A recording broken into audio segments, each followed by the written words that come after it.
அனைவருக்கும் வணக்கம். தமிழ் கடவுளான முருகப்பெருமானுக்கு சிறப்புக்குரிய இடமாக தமிழகத்தில் 6 இடங்கள் இருக்குது.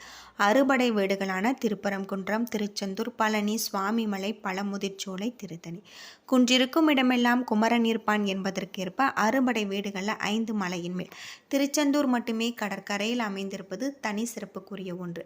இன்னைக்கு நாம் அந்த வீடியோவில் திருச்செந்தூர் கோவில் பற்றிய பல சுவாரஸ்யமான தகவலை பற்றி தான் தெரிஞ்சுக்க போகிறோம். உங்களுக்கு திருச்செந்தூர் முருகன் பிடிக்கும் அப்படின்னா திருச்செந்தூர் முருகனுக்கு அரோகரா அப்படின்னு சொல்லிட்டு மறக்காமல் கமெண்ட் பண்ணுங்கள். நம்ம சேனலை மறக்காமல் சப்ஸ்கிரைப் பண்ணிவிடுங்க. முருகனின் அறுபடை வீடுகளில் 2வது படை வீடாக இருக்கக்கூடியது திருச்செந்தூர். தூத்துக்குடி மாவட்டத்தில் அமைஞ்சிருக்கக்கூடிய இந்த கோவில் சூரபத்மனை வென்றதன் நினைவாக இங்கே இருக்கக்கூடிய ஆலயம் 2000 ஆண்டுகள் பழமை வாய்ந்ததாக சொல்லப்படுது.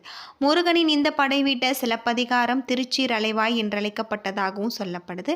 அலைகள் விளையாடும் மங்க கடற்கரையில் திருச்செந்தூர் அமைந்திருப்பதால் அலைவாய் என்ற பெயரில் அழைக்கப்பட்டிருக்கு. இறைவனுக்கு பெருமை சேர்க்கும் விதமாக இத்துடன் திரு என்ற அடைமொழியுடன் திருச்சீர் அலைவாய் என இலக்கியங்களில் பாடப்பட்டு அதுவே பெயராகிருக்கு. அத்தோடு அலைவாய் சேரல், வெற்றி நகர், சிந்துபுரம் என பல பெயர்களில் அழைக்கப்பட்டிருக்கு. இந்த கோவிலை காக்கும் வீரவாகு தேவரின் பெயரால் வீரவாகு பட்டினம் என பெயரில் சிறப்பிக்கின்றது. கடந்தவும் புரிந்து வரங்களை பெற்ற சூரபத்மன் தேவர்களை துன்புறுத்தினார். அவனது கொடுஞ்செயல்களால் பாதிக்கப்பட்ட தேவர்கள் சூரபத்மனை அழிக்கும்படி சிவபெருமானிடம் தஞ்சமடைந்திருக்காங்க. அவர்களது வேண்டுதலை ஏற்று தன்னுடைய நெற்றி கண்ணில் இருந்து 6 பொறிகளை உண்டாக்க அதிலிருந்து முருகப்பெருமான் தோன்றியிருக்காரு. அவ்வாறு தோன்றிய முருகன் தந்தையின் கட்டளையை ஏற்று சூரபத்மனை வதம் செய்ய இங்கு வந்ததாகும். முருகப்பெருமான தரிசிக்க இந்த இடத்துல தவம் செய்து கொண்டிருந்த வியாழ பகவானுக்கு காட்சியளித்து அசுரர்களுடைய வரலாற்று அவர்களிடமிருந்து கேட்டறிந்திருக்காங்க. தனது படைத்தளபதியான வீரபாகுவ சூரபத்மனுக்கு தூதனுப்பினார். ஆனால் அழிவின் விளிம்பில் இருந்த அசுரன் அதை மறுத்து யுத்தத்திற்கு அரைக்கோவல் விடுத்ததாகும். முடிவில் முருகப்பெருமானால் வதம் செய்யப்பட்டு அவருடைய கொடியில இடம் பிடித்து நட்பேறு பெற்றிருக்காங்க. வியாழ பகவானின் வேண்டுதலை ஏற்று இவ்விடத்தில் தங்கிய முருகப்பெருமானுக்கு விஸ்வகர்மாவை அழைத்து ஆலயம் எழுப்பியிருக்காங்க. சூரபத்மனை வெற்றி கொண்டதன் குறிக்கும் பெயரால் ஜெயந்திநாதர் என்றழைக்கப்பட்ட முருகப்பெருமானின் பெயர் மருவி செந்தில்நாதர் என்றும் திரு ஜெயந்திபுரம் என்பது திருச்செந்தூர் எனவும் மாறியிருக்கு. அது மட்டும் இல்லாமல் இந்த கோவில் பல்வேறு சிறப்புகளை கொண்டிருக்கக்கூடியதாக இருக்குது. ஓம் எனும் வடிவில் அமைஞ்சிருக்கக்கூடிய இந்த கோவில் 17ஆம் நூற்றாண்டில் கட்டப்பட்டு 157 அடி உயரம் கொண்டு கோவிலின் கோபுரம் 9 தளங்களை கொண்டதாக அமைஞ்சிருக்கு. யாழ் மட்டத்திற்கு மேலே 137 அடி உயரமும் வடக்கிலிருந்து தெற்காக 90 அடி நீளம், கிழக்கு நோக்கி மேற்காக 65 அடி அகலமும், கோபுர உச்சியின் மேற்புறம் 20 அடி அகலம் மற்றும் 49 அடி நீளம் கொண்டிருக்கு. கோபுரம் 9 கலசங்களை கொண்டிருக்கிறதாக சொல்லப்படுது. அது மட்டும் இல்லாமல் இந்த கோவிலில் 24 தூண்கள் தாங்கி நிற்கிறதாக சொல்லப்படுது. கோவிலின் எதிர்ப்புறம் 2 மயில்களின் சிலையும் ஒரு நந்தியின் சிலையும் அமைக்கப்பட்டிருக்கு. மயில்களில் 2இல் முதலாவதாக இருப்பது இந்திரனும் 2வதாக இருப்பது சூரபத்மனையும் குறிக்கிறது. நந்தி பெருமான் பஞ்சலிங்கங்களின் வாகனமாக இருக்காரு. முருகப்பெருமான் இருவேறு தோற்றங்களில் தனித்தனியே எழுந்தருளி அருள்பாலிப்பது இந்த திருக்கோவிலின் சிறப்பு. தெற்கு திசையை பார்த்தவாறு சண்முகர் என்ற பெயரும், கிழக்கு திசையை பார்த்தவாறு பாலசுப்பிரமணிய சுவாமி என வெவ்வேறு சன்னதியில் அருள் புரியதாக சொல்லப்படுது. சூரபத்மனை ஆட்கொண்ட முருகப்பெருமான் வெற்றிக்கு நன்றி செலுத்தும் விதமாக தாமரை மலர வைத்து சிவபெருமானுக்கு பூஜை செய்ததாகும். இதனால் முருகப்பெருமானின் வலது கரத்தில் தாமரை மலர் இருப்பதை இன்றுமே நம்மால் காண முடியும். சிவயோகி போல தலையில் ஜடாமகுடம் தரித்திருக்கும் இவருக்கு இடது புறத்தில் ஒரு லிங்கம் இருக்கிறதாகும். இந்த லிங்கத்திற்கு தீபாராதனை காட்டிய பிறகு முருகப்பெருமானுக்கு தீபாராதனை நடக்கிறதாக சொல்லப்படுது. இந்த திருக்கோவிலில் எழுந்திருக்கக்கூடிய பாலசுப்பிரமணியருக்கு பூஜைகளுக்கு பிறகு வெந்நீர் ஆடை சாத்துவதாகும். மற்றொரு சன்னதியில் இருக்கக்கூடிய சண்முகருக்கு பச்சை நிறம் கொண்ட ஆடையை அணிவித்து வருவதாகவும் சொல்லப்படுது. அது மட்டும் இல்லாமல் இந்த திருக்கோவிலில் எழுந்திருக்கக்கூடிய பாலசுப்பிரமணியருக்கு பூஜைகளுக்கு பிறகு வெந்நீர் ஆடை சாத்துவதாக சொல்லப்படுது. உச்சிக்கால பூஜைகள் முடிந்த பிறகு மணி ஒலிக்கப்படும்.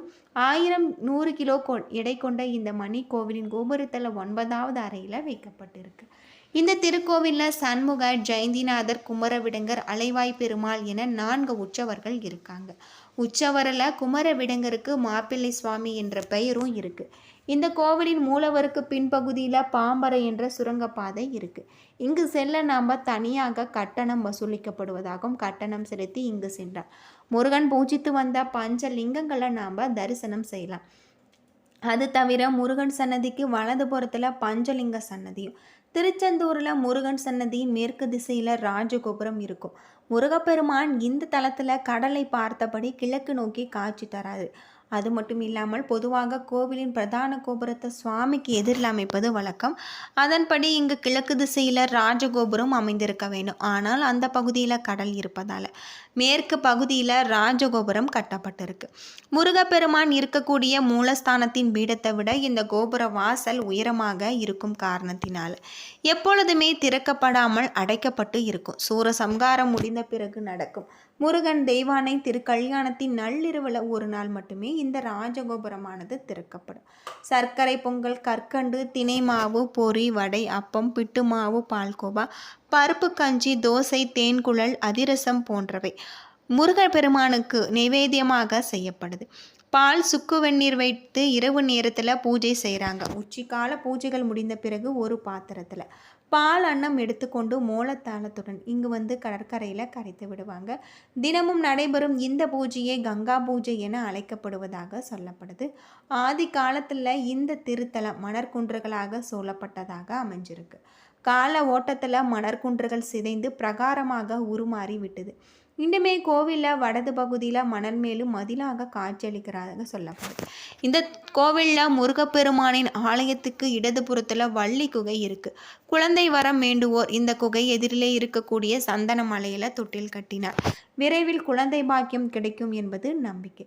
இந்த கோவிலில் 24 அடி ஆழத்தை உடைய 4 கிணறு என்றழைக்கப்படும். கோவிலில் வரக்கூடிய பக்தர்கள் இந்த கிணற்று நீரை நீராடிய பின்னு கடலில் குடிக்க வேண்டும் என்பது வழக்கம். சிவபெருமான் அருளால் தோன்றிய முருகன் பிரணவ மந்திரத்தை பிரம்மாவுக்கே போதித்தவர். மகாவிஷ்ணுவின் அன்புக்குரியவர் முருகன் விளங்குவதால் மும்மூர்த்திகளின் அருளை பெறுவோர் இங்கே முரண்த்துக்கூடிய விதமாக திருச்செந்தூரில் ஆவணி மாசி மாத திருவிழா மும்மூர்த்திகளின் அம்சமாக முருகப்பெருமான் காட்சி தராரு. சூரசம்காரத்திற்கு பிறகு மகாதேவர் சன்னதிக்கு வரக்கூடிய ஜெயந்திநாதருக்கு முன்பு ஒரு கண்ணாடி வைக்கப்படும். அந்த கண்ணாடியில் தெரியக்கூடிய பிம்பத்திற்கு அபிஷேகம் செய்கிறாங்க அர்ச்சகர். இந்த நிகழ்வை சாயா அபிஷேகம் என்று அழைக்கப்படுவதாகும். சாயா என்பதற்கு நிழல் என்று பொருள். போரிலிருந்து திரும்பக்கூடிய முருகனே கண்டு குளிர்விக்க செய்யும் பூஜையே ஐதீகமாக இருக்கு. இத்துடன் சூரசம்காரம் இனிதே நிறைவடைவதாக சொல்லப்படுது. வியாழ பகவானின் வேண்டுதலை ஏற்று கொண்டதால குரு பகவானின் அருளை பெற விரும்போர் குரு திசையில் இறைவனை வணங்கி பலன் பெறலாம். ஜெயந்திநாதர் அருள் வழங்குவதால் இங்கு முருகனை வழங்குவோருக்கு வாழ்க்கையில் வெற்றி கிடைக்கும் என்பது ஐதீகம். ஏவல், பில்லி, சூனியம் போன்றவற்றால் பாதித்தவர் இந்த ஆலயத்தில் வழிபட்டு தீவினை நீங்கும் பலன் பெறலாம். குழந்தை பேரின்றி இருப்பவர்கள் திருச்செந்தூர் முருகப்பெருமானுக்கு அபிஷேகம் செய்து வருவதால் கோவிலை வலம் வந்தால் மக்கள் பேரு கிடைக்கும் என்பது ஐதீகம். வாழ்நாள் முழுவதுமே தவம் செய்து கிடைக்கும் பலனை இந்த ஆலயத்தில் ஒரு நாள் விரதம் இருப்பது முருகப்பெருமான வழிபட்டால் பெறலாம் என்பது ஐதீகமாக இருக்கு. என்றும் மாறாத இளமையும் குன்றாத அழகையும் கொண்ட முருகனின் சிவந்த நிறத்தில் செந்திர் என்று அழைக்கப்படும் செந்தில்நாதர் வண்ண மயிலேறி தன்னை வணங்கும் பக்தர்களுக்கு யோகம், வேகம் மற்றும் போகத்தை வழங்கக்கூடியவராக இருக்காரு அப்படின்னு சொல்லப்படுது. என்ன நண்பர்களே, இந்த வீடியோ உங்களுக்கு பயனுள்ள ஒரு தகவலை தந்திருக்கும்னு நினைக்கிறேன். வீடியோ பிடிச்சிருந்தால் லைக் பண்ணுங்கள், ஷேர் பண்ணுங்கள், கமெண்ட் பண்ணுங்கள். இது போல் தகவலை தெரிஞ்சுக்க நம்ம சேனலை மறக்காமல் சப்ஸ்கிரைப் பண்ணிடுங்க. நன்றி நண்பர்களே.